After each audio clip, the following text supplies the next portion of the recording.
everyone. Welcome to Holy Foley. I'm Dr. Vanessa Theme Ament. I'm so glad to be back after a bit of a break. I've been working on some other things like a course for edX, and I've been teaching musicals and writing and doing some educational stuff. It's great to be back. I'm with a dear friend of mine, Ellen Heuer, who is a veteran Foley artist. She's done so many movies and television shows. She's had many adventures. She started out with a dance degree from UCLA, and we'll talk about that.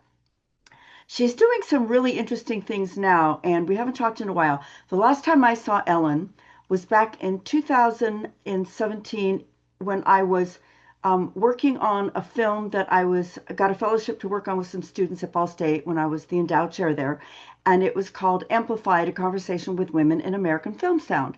And I had filmed with some female Foley artists here in Los Angeles area, and she was one of the Foley artists in that film. And I haven't seen her since then. So this is kind of a treat for me because I've known Ellen since, drumroll, 1981, but I'd known of her since 1980. And we both got started with the same Foley artist who let both of us in the world. And I had talked about her on a previous episode, Kim Fowler. So I'm really excited to introduce her now. She's worked on many projects, but I'm just going to name a few of them. Iron Man, which is one of my favorite movies. I love Iron Man. She's worked on Roger Rabbit, Who Framed Roger Rabbit, which I've written about in a previous academic chapter for a book.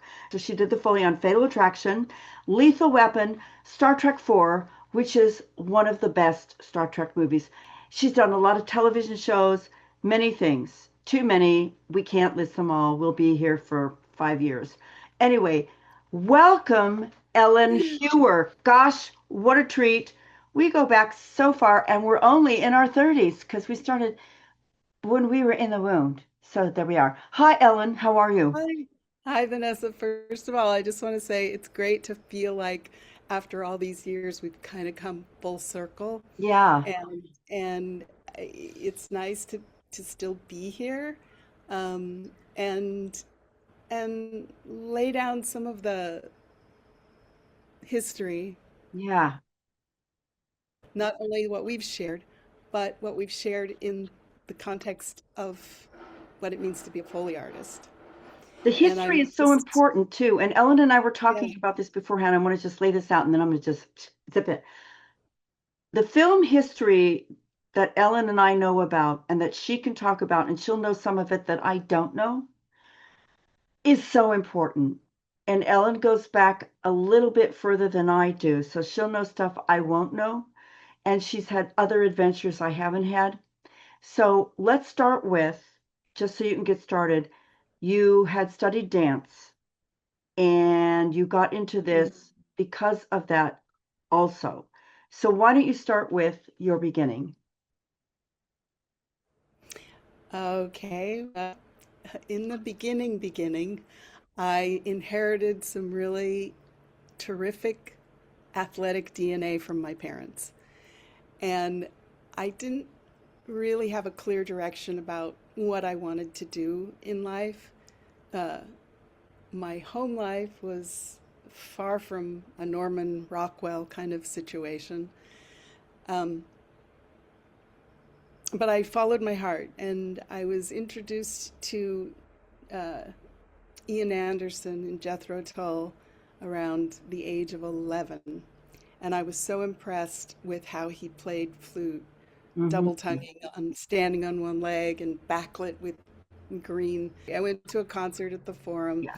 and it was my first concert. I was this young, innocent thing from Thousand Oaks, and I just had never seen anything like it. I was impressed. Went home, Anyone said, who Dad, hasn't heard Jethro Tull really needs to hear Jethro Tull. yeah, well, the whole thing, the visual, the music, it just turned me on. And Hmm. I just went home. I said, Dad, I have to play the flute. I need to play the flute. I've got to play the flute. And he saw my enthusiasm and he made it happen. So I started off as a musician, and, Beethoven and Bach, became my after school companions. I just played and That's all I cared about. And one day, my best girlfriend Jennifer, she said, "Let's go take a dance class." We were at junior college in Moore Park. And I said, "No, no, no, what do you mean?" And all I could think of were tutus and ballet. And I was more of a tomboy. It didn't turn me on. But she was my best friend, and I couldn't think of doing anything without her.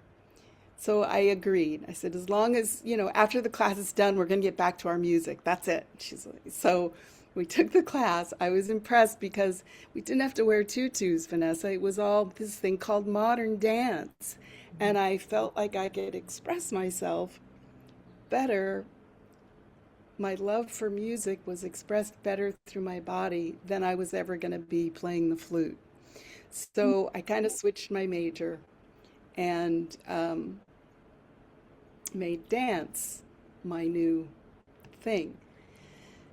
And eventually got accepted into UCLA dance department. I didn't graduate, but I started choreographing stage plays. One of the stage plays was Finian's Rainbow. And I was choreographing it. The director said, "I want you to play the part of Susan the Silent." The And director I was was like, George no, I have. Stratton, who we both knew. So I finally caved in. I'm so glad I did because I got discovered, not by an agent, but by Kim Fowler, who came in as an understudy one night. Yeah. Needless to say, we fast became friends. And, you know, I told her I was, kind of tired of being a poor dancer. She's, "Come and do this thing with me. Dancers are really good at it. You just, set the coffee cup down the same time that the actor does." And I'm like, "And they're going to pay me how much?" But I could tell stories, and I knew how to tell stories with dance and movement. And now I tell literal stories. But long story short, she got me in on this movie, Skate Town, USA. It was our first film together at Burbank Editorial Mm. with Pat Somerset, Jeff Bushelman, and we tried to replicate the sound of roller skating continuously. But we were being literal, and so we would have to look at the screen and then come back around and look at the screen and then come back. But the thing was, it was impossible to get sync, right? Anyway, we left the day. I went home. Pat calls me up on the following Monday and he says, "Can you come in? We found out our projectionist knows how to roller skate." And I was like, "Well, just because he knows how to roller skate doesn't mean he knows how to solve this particular problem." But I was happy to get the call. So I dressed down and, put a scarf on my head and no makeup and baggy pants. And I come rolling up thinking, at least, maybe they won't notice me and I can focus on learning this craft. I wanted people to take me seriously. So I dressed down in hopes they wouldn't notice me, but it didn't work. I pulled up in the car and there's this gorgeous guy, 6 feet tall, seven if you count the roller skates that he was wearing, playing frisbee with a dog. And I just was like, "Oh my God, I bet that's the projectionist." So I walked up to him and he's like, I look down, he looks down at me, and I was like, "Are you the projectionist?" Anyway, we had an instant connection, and unbeknownst to me that day when I walked into the Foley stage, we just, had this kind of symbiotic, creative meltdown, and we figured out the problem. And all the shows that they got, they handed off to us. Annie, Dune, Altered States, um, Chapter 2. It just went on and on and on. And that's how I learned. We just learned, we taught ourselves. It was a very good way to learn because you could learn instantly from your own mistakes. And we quickly became a very popular, creative couple. When I reflect back on it, I was so lucky. I was so lucky to get that level of work right out the gate. So now I'm finished writing the book and have the privilege of being able to um, do things like this, have a podcast with you, and confirm, some of the history, the women who have participated that sometimes don't always get mentioned. Tell me about this book and what I think you mentioned to me before we started rolling about being in a writing group. I'd like to hear about the writing group and what prompted you to decide to write a book. People kept asking me. I would write little things. I started writing, I think when I was living in the UK, I started writing letters to friends, and there was something in it was I was connecting to, because mostly I had been very much involved with just, movement and dance and music and abstract things. But I noticed, and people noticed, that I had some kind of gift. So I took that little spark and I joined writing groups in the UK, and um, I took a class at City Lit, and just started, you know, becoming a writer, which I never thought of myself as. Hmm. It started to evolve, and then when I came back to LA, I was gone for probably 10 years. I was introduced to this woman, Wendy Hammers, and she had a writing group that was kind of casual, just drop in and write. There wasn't any commitment. You could come when you wanted. If you didn't, you didn't get punished. And, the main thing was that you just kept writing. So she's been a real inspiration and a real support, and the group as well. They give you feedback for what you write. And it's just been a whole nother that container, that writing group, Tasty Word, has given me the support I need to think of myself as a writer. And so one day, just before or during COVID, I was at my pool here, and my neighbor came out. He's a musician, and he had just finished his book, and he showed it to me, and he was really proud. And we were reading about, what to do and not to do as a professional musician. And he goes, Ellen, I think you should write a book. And, let me put you in touch with my publisher. And so I sent her a couple chapters, and she liked it, and she was interested. And so we started to write together. And she would give me corrections and direction and blah, blah, blah. Then she passed away. She was not well. And so the book kind of got on hold. And when she passed, I felt like, okay, it's time for me to just do this and make it happen. It's the last thing I do. But she had me going down the path of a handbook. So the first couple chapters are memoir and, just how I got there, the beginning, how it began. And then the rest of it is a little bit of history and a lot of just practical advice. Everything from how to find shoes to how to walk in the shoes, exercises for that, how to organize a session, how to keep your attitude good. And it's sprinkled with personal stories that are woven together with this practical information. Hmm. Did that answer your question? Yeah. I don't So know. what direction is the book taking now? It's mostly it's mostly a handbook, I think. But wanted to layer it so it wasn't just a dry, you know, mechanical expression of what we do. So I, as a very emotionally based person, you know, wrote about what it was like for me and how sometimes the imagery was so hard to live with that I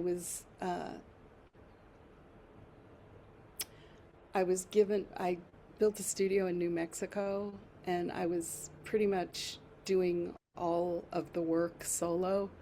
I was having a hard time finding the talent that I needed to match the level of work that LA was expecting, because it's an LA based company. that hired me. I built a beautiful, beautiful Foley stage that would not have been affordable here, but I built it in the round. So all the surfaces were in the shape of a pie, and then the microphone was in the middle, so you could just pivot it instead of picking it up and bringing it to this or that. And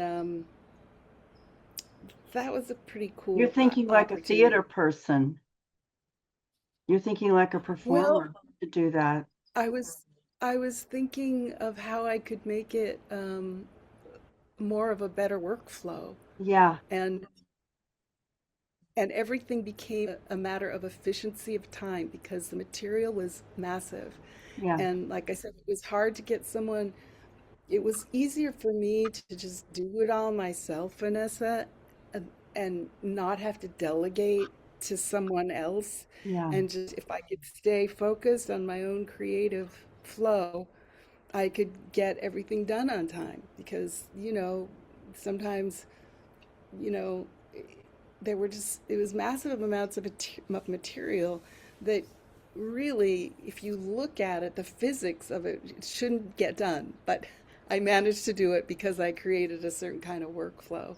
hmm, So it's all of that. It's my whole what I learned from 45 years of doing Foley, yeah. pretty much. And so one of the reasons I like to do this is I want to hear something from your perspective as a Foley artist. You've had theories and methods for approaching a film. So when you were working, you would look at a film and you would have ideas and theories about how you would approach your work. And I'd like to know what those ideas were. Okay, well, that's an interesting question. I appreciate that question. I think, for me, Vanessa, like we used to screen films before we would do them. We had the luxury of time and there was money in the budget. And um, I remember going, Dan and I were doing Purple Rain, and Mm. we uh, we were instructed to not look him in the eye. Who were you Uh, not supposed to look in the eye? Prince, Prince, yeah. So we were instructed ahead of time not to look him in the eye, and Oh, he was to there? yeah, yeah. He pulled up with his entourage, on their purple motorcycles. And, it was back then, it was a much flashier time, everybody was, and now it's not like we work with the sound designers, now. And I got to work with sound designers back then. Kay Rose and Chuck Kemp, they showed up for their sessions to supervise them. And there was time always to view the film before. And I remember when Prince came and he was wearing, a long cape, and I needed to see his shoes. So I just walked up and I said, "I'm sorry, I need to see what shoes you're wearing." And he showed me these high heel stiletto boots. And I was like, "Okay, thank you." I mean, I wasn't afraid of, these iconic characters. And I think for me, it was so, the work itself came so naturally that I just had a very organic approach, a very somatic, physical approach, a kinesthetic approach that didn't have so much to do with an intellectual breakdown of things. And that was my method. I studied method acting. I studied, umpteen million dance types of dance. My mentors for Foley really were my dance teachers, Jaime Rogers, Joe Tremaine, Pedro Dupre. Those guys are the ones that helped me cultivate the choreo. When you have to memorize long bouts of choreography, you Exactly. develop a part in your brain that makes walking actors a walk in the park. Right. It's Exactly. a no-brainer. It's a Exactly. no-brainer. So a lot of what I had to offer was my feelings that I would, you know, feelings in your legs translate the emotions, and Mhm. what are emotions? Emotions are drama, and what is drama? Drama is entertainment, and it comes through me organically through my body. Yes, my training as a musician, my training as an actress, my training as a dancer, all that stuff just came together in doing Foley. It's like it incorporated everything that I loved, but I didn't, I didn't have an intellectual breakdown or an intellectual approach to it. I remember doing Too Bad, Michael Jackson's Too Bad music video. And he had these bones dancing in rhythm to the music. And he Yeah. wanted that. He wanted to do it himself because it was the drum track, it was the rhythm track. And we waited for him to show up at the studio. We were at uh, Lantana at the time. Mhm. We waited all day. He was supposed to be there at 9, then he was at 10, and we're at the corner another 2 hours. And then finally, I just said to Marilyn, my mixer, you know what? I'm just going to do it myself. We had bleached some bones. We knew he was, uh, germophobic, so I cleaned the stage as best I could. And finally, I just did it. I did it in one take. I just did the bones dancing, and he finally got there, and I just said, I hope you don't mind. I just took the liberty of trying it myself. And he listened to it, and he just looked down at me and he said, it's good. And he left. He just left. But I felt like I was, blessed by the king of pop because he approved of the work that was done. But that's my Michael Jackson story. What else have you been doing lately? I've been doing my best. At whatever I do, I'm doing my best. I teach at Crossroads Elementary, private school for kids, and I'm teaching them about Foley, Oh, learning rhythm. They're learning rhythm and timing and how to use their imaginations, and it's been a real gift. A lot of fun for me to work with the kids. oh, And then I teach occasionally. I do a boot camp on Saturdays at USC. I teach the grads and the undergrads. And I do teach for the Motion Picture Editors Guild a couple times a year. I would like to be teaching more, ironically. Um, I still like to keep a foot in the theater, so I do storytelling. I write stories and I tell them at a story salon in front of a live audience. And sometimes I do stand up, and that's really fun. So those are sort of some of my extracurricular activities. Um, and I'm sorry I don't do Foley anymore, but it's physically just too much for me to do a whole day of Foley. I can't imagine doing it, Vanessa. I wish I could because I still love it. I love the craft, and it still has a special place in my heart yeah. for things. But now I'm just giving back. Whatever I've learned, I'm just giving back, and every way that I can. That's my currency is the joy of giving back right now. Nice to have some money go along with it, but it's not that much. So Well, yeah, um, I think it's, it for what it was when we did it, I think it was a great, it did change a lot. Um, I yeah. No, we were in the Camelot era. We were, I think we were, it you was know, flourishing, it was lucrative, it was plenty of work. You'd be booked months ahead of time. And, we bought real estate. We traveled to wherever we wanted to go. We'd eat expensive meals without thinking about it. It was a very different time. and more The than people that are hardly too. working now. It's like nobody in town is working. I hate to say it, but there's just no work. Everything's gone overseas, or it can be done cheaper somewhere else. And there's no reason for filmmakers to stay here when budgets can be done for $2 instead of 10, you Yeah, know. and I've written about this in some of the academic handbooks and articles I've written. The I'm not a fan of what technology has done. There's great things you can do with technology, but what it's really done is benefit the producers and the money people, but what it does is give a false impression of what can be accomplished with it. And it takes away from the respect of the craft of Mhm. sound.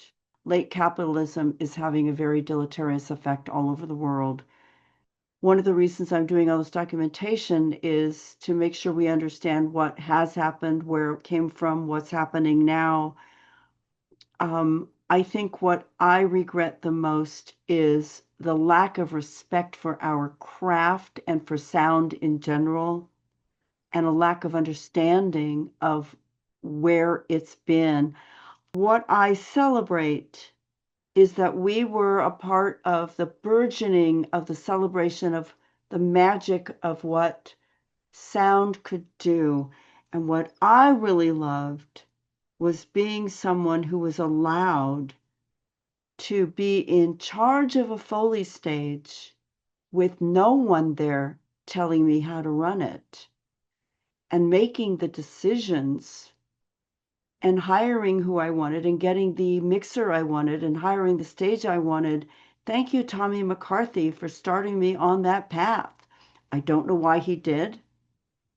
I have no idea. But he said, "You don't need me. You decide the stage. You hire who you want." So I want to thank you, though. This has been um, wonderful. Yeah. And we need to keep in touch because I'm going to want to keep track of what you're doing because this is really exciting that you're writing this book. And you'll need to let me know when it's ready to go to print because it sounds really exciting. What's going to be the title? If these shoes could talk. Oh, that's a great title. And Thank you. and and do you have your publisher yet, or are you getting ready to Yeah. submit? No, Huh? I do. It's supposed to come out in May. It's being finalized and formatted as we speak. So it's supposed to be finished in Let me May. know. I will. I Very will. And exciting. Very exciting.